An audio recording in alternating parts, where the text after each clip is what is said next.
Timbuktu, Sunday night at 7 on 4. At 4:30, Richard Whiteley's here with Tuesday's Countdown. First, another artful brush with Alwyn Crawshaw.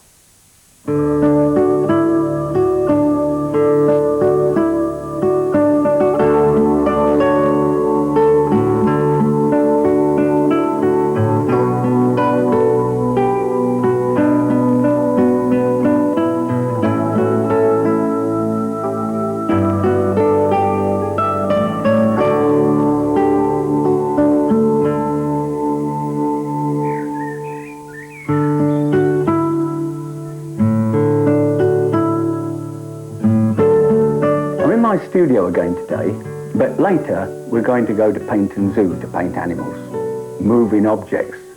But before we do that, I want to give you a few hints on painting people. They move, and animals, and I'll do it in the studio because it's much easier to do it in here because we've got controlled conditions. So here we go. Now, people, or things that move. Talking about people, it's not as much that we're painting portraits of people, or shall we say figure drawing or figure painting. We want them as suggestions in our paintings, particularly where we get sort of people in the middle distance. So let's have a look at what we can do. Now, if you just watch this, it's sort of a, I'm almost talking my way through that. Incidentally, the reason that I've painted them in this colour to start with is because I'll add colours over them. This is, if you like, the flesh colour, and then we can add colours over them. Well, there's somebody just sort of walking along. Let's do another one over here. One thing that I am doing, if you notice, I'm leaving that little gap between the head and the top of the body. It's, if you like, it's a collar, or it just makes a very natural break between the head and the body. Now, that person can be carrying a bag, so they've got a bag down there and they're walking forward. Let's just do one more of those. So we've got, let's have somebody, let's say he's going fishing. So what he's got his big pack up there, and he's got a big jacket on. Let's stick the pack out even more with all his gear in there, and a big coat, and then of course he's got wellies on. So he's got wellies that are down there. I mean, they're in pink at the moment, which seems a bit daft, but don't worry. Got wellies there. Oh, and he'd have his rods, big sort of bag with his rods over the top like that. And he'd have a peak cap on, looking down, more than likely looking at the water and thinking, oh, I don't know if I'll catch anything today.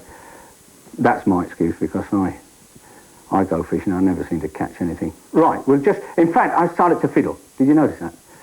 I mustn't fiddle. Sorry about that. We'll leave that. Now, when those dry, we can come back and we'll put some clothes on them.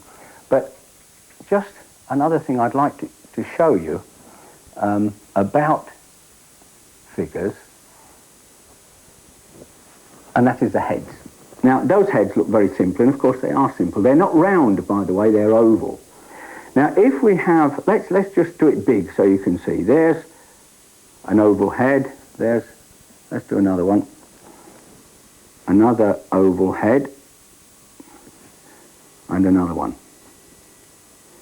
What I want to do is to show you what happens, or how you can make a person look one way or the other, even when it's just a little blob like these are here. Now, to do a face, if you like, looking towards us, or if someone was walking towards us, then the obvious thing is to put the hair round there. What a haircut. Anyway, there we are. That has got a face looking forward. Now, if we want to face backwards, or not backwards, but if we're looking at someone and they're walking away from us, then all we simply do is cover all the face up just to that little bit. And that's the little bit, which is neck, of course, before we have our little gap onto our body. If we want someone to look left or right, then we put this person is looking left, looking that way, and so the hair goes round there. Now that looks very, very simple, and of course it is. Let me now show you on these figures that I've just done. This chappie over here, for instance.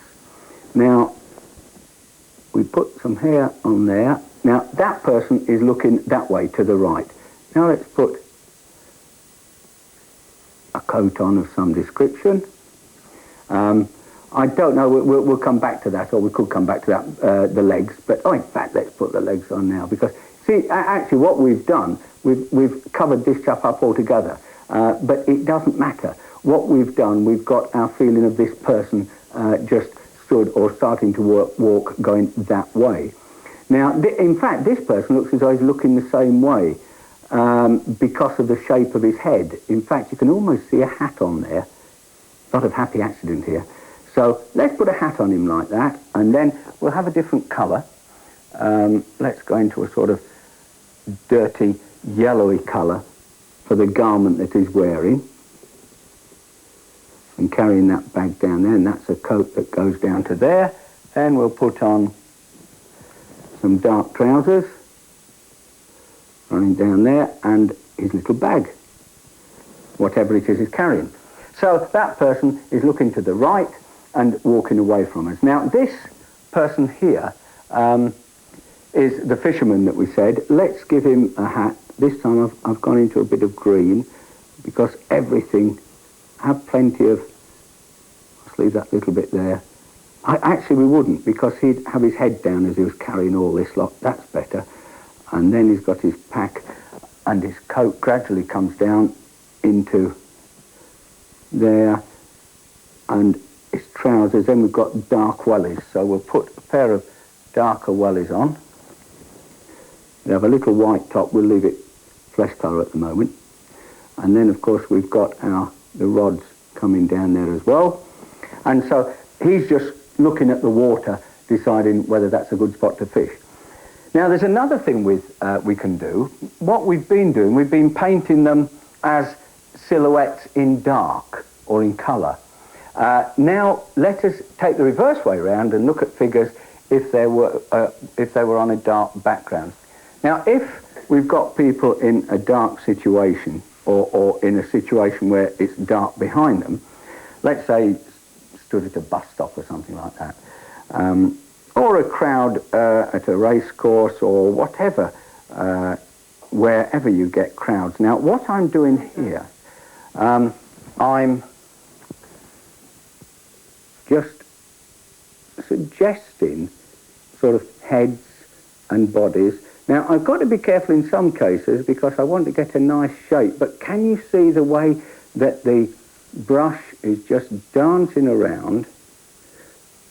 I'm not being too fussy. A dark person there, so I'll put a dark one in there, and that dark person will show silhouette because he's against the light ones on the side. And all this sort of suggestion of heads at the back and people. And notice my brush strokes are down. They're not horizontal because people are down or they're growing up. In other words, they're up and down. And remember, I keep saying that we must let our brush strokes go in the direction that people, or things, not people, things grow or go. So we just let's have another silhouette out there, because we've now, as it were, gone into the light. So there's someone just stood there, funny head on them there. But you don't worry, because it's going to all make sense. It gives the impression, and that's what we're after. It's just an impression of people standing around in a crowd. So all I'm going to do is just put some heads in, or the holes, if you like, the white holes I left for the heads, and one or two arms, and perhaps some legs, suggestion of legs, a few arms, a few more, just fill that one in a bit more down there. Now, that, and I'll just take that over there a bit, just to add it in. That's it. It just sort of helps to hold it together. When you look at a crowded scene, you do see just a lot of colours, but they're in shapes, if you like. They're more in human shapes. This is all I'm doing at the moment, just adding these shapes that we see, but adding them in colour, so it breaks up and we get a sort of feeling of a crowd. I like that white one, so I'm going to leave that one. I've got a sort of dirty yellow here, yellow ochre. That just helps. We've got to put some little heads on these people, or hair onto the heads. We'll have some more trousers down here. sort of this colour. And it's just sort of starting to give a bit more character to the people. Now, again, as always, you can fiddle too much, and you can start to worry and fuss and think, oh, I don't know whether that looks right, does it look right, and oh, I could add a bit more here. And when you start to really look for things to add, then you're really almost there. Don't look for things to add when you're doing something simple and just a suggestion like I'm doing. One thing, this chap here, he seems to be dominating, so what I want to do, I mean, that's by sort of chance really, just put a bit more dark up there on his hair, and he's helping the whole scene. Now, before we go to the zoo, there's just one other thing I want to show you. I did say animals. Well, let's just take one for a minute, and that is a cow, because I'm so used to painting cows in the countryside while I'm painting landscapes that I've evolved, if you like, a sort of feeling for them. Let me just put this one in for a minute. They've got a sort of bony back, and then they have a fat tummy like that. And the legs come down here somewhere like this at the back, a bit fatter around there, down there, down there. And the neck comes out, and they always have a big ear. Well, not all, I mean, they're made or born with a big ear. But always remember to put the big ear in. And then got another leg that comes down the front, a little bit of sort of grass. That could be a bit thicker down there, a bit more in there as it's coming into the grass. Oh, and don't forget its tail. I just want to make sure I haven't got the brush with too much water on, and then his tail comes round there, and we've got a cow. But let's go out now to do some animals and see how we get on.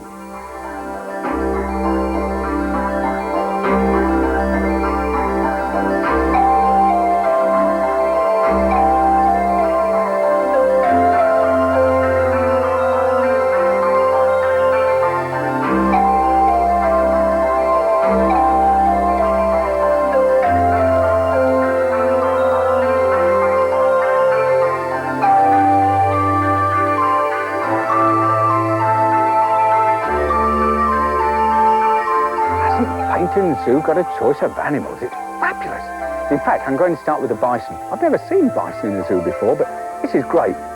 So, here we go. Gosh, there's one big one there. He is big, that one. It's all full of hair. I'm sort of having to... There's his horns. I'm having to sort of look between bars here. Quite naturally, I'm not in the same field as them. They're eating at the moment, which is making life easier for me. And they're not moving. I'm rather lucky. But the hair, it's quite incredible. I'm just sort of getting the hair in, and then you get these sort of this hump on the top of lighter coloured hair. And then the body then seems to go, come on, move out of the way. That's it, lovely tummy coming out there. And then this hair just carries on almost down to the ground, and oh gosh, I can just see the feet coming through there. That's lovely, and just another one starting there. And let's have a look down here. There's the horn. We've got more hair. It's amazing. They're all hair. You can hardly see the difference between them. They're all hair everywhere, but they are really fabulous creatures to draw. They really are.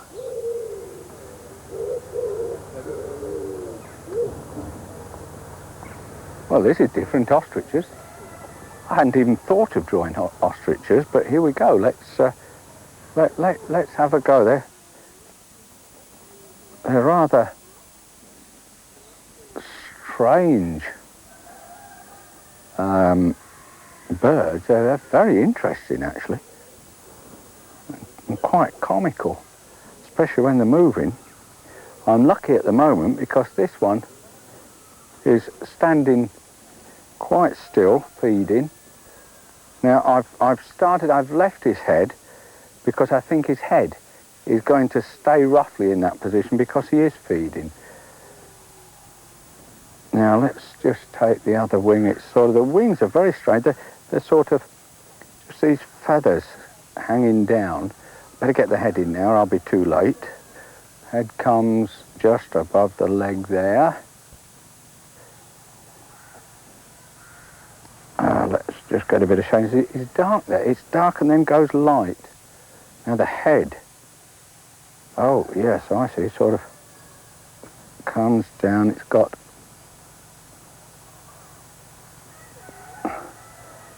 Looks funny, doesn't it? Don't know whether... I think that... No, that's not far out. It's... I'm trying to get a feeling of the head itself. Beak comes under, then out, quite a long beak, and it's a sort of oval top. And it comes round. Actually, they look quite snooty. Oh, there's some little chicks down there. Actually, I was talking to the keeper, and it's the first time in 60 years that they've been bred in Paynton Zoo. It's quite something, and they're quite proud of that.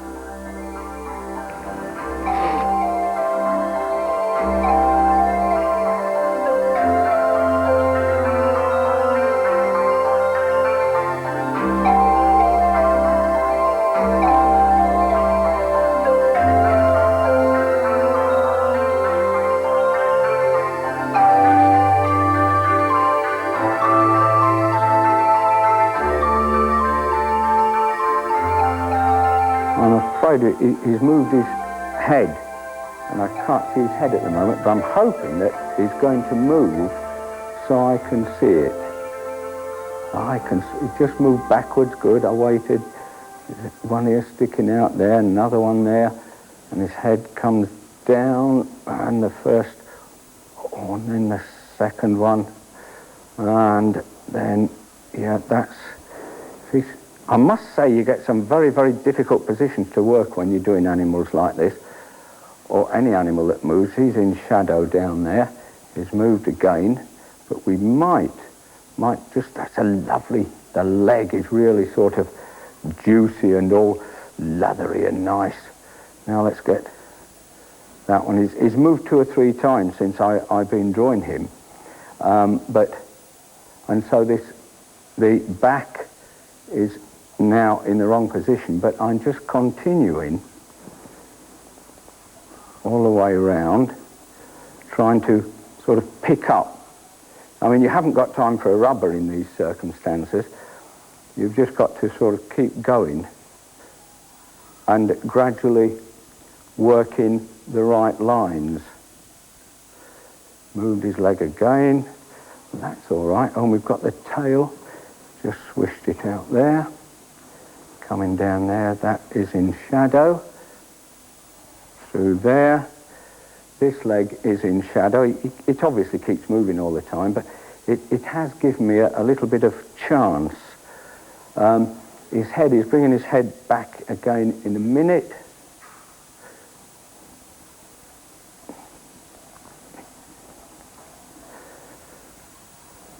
Up there, we've got a lovely line and a crease up there. The tummy goes underneath. In shadow, remember, light against dark all the time. And his head comes down with that sort of funny nostril. And the ear coming out up there. Now that is, it's the head I'm worried about on this actually, because he went out of vision. But it's starting to get me into rhinoceroses, if you like, because you've got to draw them and get going before you really get the feeling of them. And this is a good start because it's sort of got me in working with them.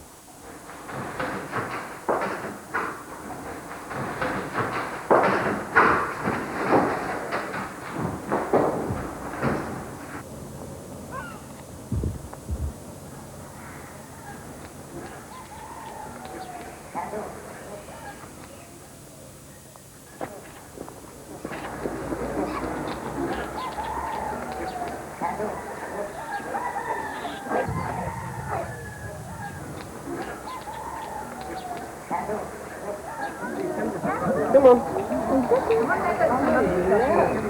That's a good girl.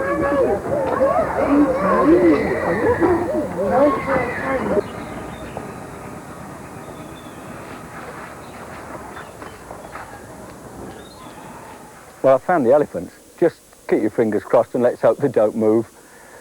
Now I'm going to have to move quick because I know he won't stay there long. And his head sticking up there, you can see the back of his ear there, just coming down, his leg coming down here. And notice how quickly I'm working this time. I'm really sort of speeding up and getting into the sort of elephant mood, if you like. It comes in. They're coming quite slender at the back. And somewhere up here we've got a tail. Yes, it sort of comes off a foot. It's all wrinkled. It's quite incredible. It really is. Oops, there he goes. There's his tail. You're not meant to. They'll go like that and they'll go... And they'll eat the whole lot. It'd be rather nice to get a close-up of his head.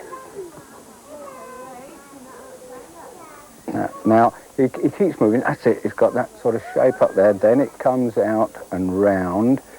And I'm watching the ear. The ear goes there. But I've got to watch the way the trunk comes out. And then from the trunk we've got this here where the tusk is coming. His mouth is under. In fact, I can just see his mouth under there. And the eye there. Very small eyes. But gosh, they are wrinkled. The whole animal is really wrinkled. We've got shadow under there as it goes round, and the ears dropping down here. I can see he keeps moving. He won't keep still. It's amazing. It looks as though they're there forever, and then all of a sudden they start to move. But he keeps coming back. Oh, there's a big lump there that goes up and around, and then it starts to fall and form his back. He's not doing bad here, actually, keeping reasonably still. Strange thing, trunks, they're almost like a tyre. And gosh, and can't they move it? It moves in all directions. It won't keep still at all. Well, that's rather nice. I'm just waiting for it to curl up. He keeps curling it up. That's it. It's curled up there. And I'm just watching for it again because I want to... That's in shadow under there where it's just turned up. And just... Now that's it. Now we've got the toe is turned again. We're still carrying on because he's really doing quite well for me here. If he'd only move round the other way, it would make life a little different. Gosh, them monkeys or baboons are really having a go over there. I don't know what they're doing. Now let's see whether... Oh, yes, he's moving, and I can see his leg coming round here. And his leg is absolutely all wrinkles. Goes up, and so is his body. The more you look at it, the more you realise just how wrinkled they are. Got the ear coming round there, as we said earlier, and then it seems to come and fall round, and it's all in pleats. Now that is in shadow under there. And then we've got it over here, coming all in... Oh, there we are, it's longer leg.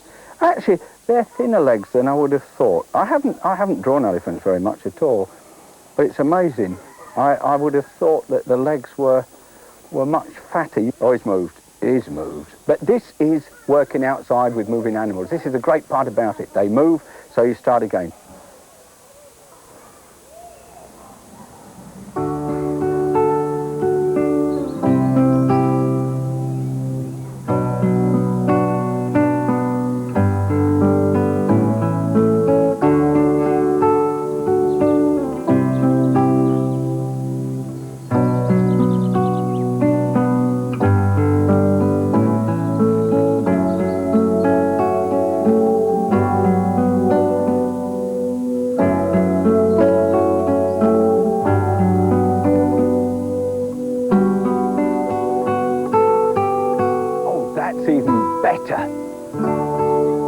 another go at drawing these. Why don't you have a go? It's easier than you think. But bags of practice. You must practice.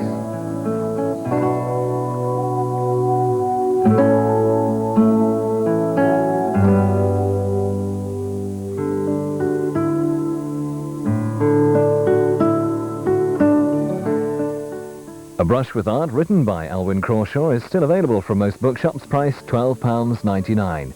And you can also buy programme videos in the shops, or you can order direct by calling A Brush with Art on 081 905 1500, and lines are open 24 hours.